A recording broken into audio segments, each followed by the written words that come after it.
Assalamu alaikum wa rahmatullahi ta'ala wa barakatuh. The question says, I've seen many fatwas online that the alcohol which is used in perfumes is permissible because it is ethanol mixed with additives to form an inconsumable mixture. Is this permissibility true? Jazakallahu khairan. We say, may Allah subhanahu wa ta'ala reward you well.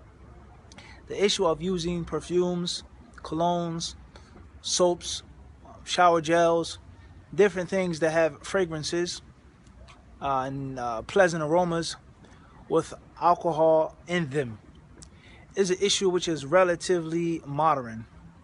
Not absolutely modern, but relatively modern. And the current day fuqaha, the current day ulama, they have three main views, or three different groups of these ulama of today with regards to using perfume or using cologne, using body spray or body mist that has alcohol in it. The first madhab is the madhab of those fuqaha who say that it's haram. It's absolutely haram. You can't use it. And the reason that they say it's haram, first and foremost, they say that khamr is najisa, is filthy. It's figuratively filthy and literally filthy. They say that it is spiritually, morally impure for obvious reasons. And they say that the actual essence, the ayn, the actual content itself of khamr is najisa, najisatul ayn. And if it is najisa, then they say, then the Muslim is required to avoid najis, as Allah Azza wa Jal commanded the Prophet ﷺ in the Quran al-Kareem, وَالرُّجَزَ فَهْجُرْ. Allah says, avoid them. Allah subhanahu wa ta'ala mentions in another surah to avoid, He says, الرِّجْسَ مِنَ الْأَوْثَانِ وَاجْتَنِبُوا قَوْلَ الزُّورِ. Allah told the Prophet ﷺ and told the believers to avoid الرِّجْسَ مِنَ الْأَوْثَانِ, filth from idols and false statements. And there are many other ayat in the Quran, let alone the hadith of the Prophet ﷺ, that clearly prove that it's mandatory for the Muslim to avoid najasa. The Prophet ﷺ, in the hadith of Ibn Abbas and Bukhari and Muslim, he passed by the two graves and he said that they were being punished. And one of them was being punished for not protecting himself from filth and from urine. Khairan inshallah. Keep this fatwa summarized. They say that it's mandatory to avoid physical najasa. And they say that alcohol is najisa.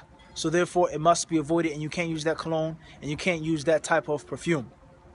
And others, they may say that the alcohol could be consumed and could be taken as a drink, which is for obvious reasons haram.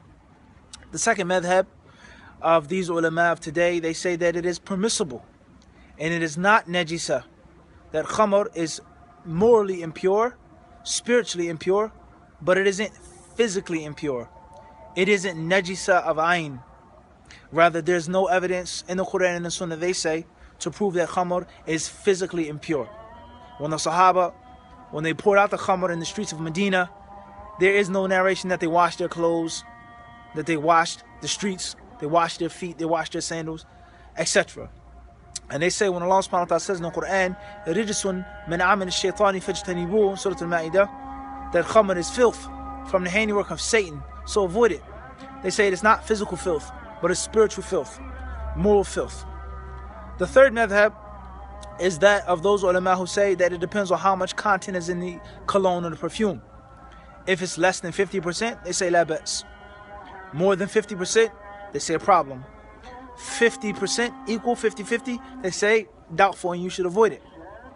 They say it's doubtful and you should avoid it. Regardless whether it is filthy physically, regardless whether it can be consumed and drank or not, etc. They say that depending on the content, 20%, 10%, 15%, 30% is small content being on your clothes, the smell, drinking it, etc. Now, these are three main views of the modern day ulama. Some say it's lawful, some say it's unlawful, and some say it depends on the alcohol content. There are many other perfumes, oils, colognes, soaps, shampoos, body sprays that do not contain this type of alcohol or alcohol at all.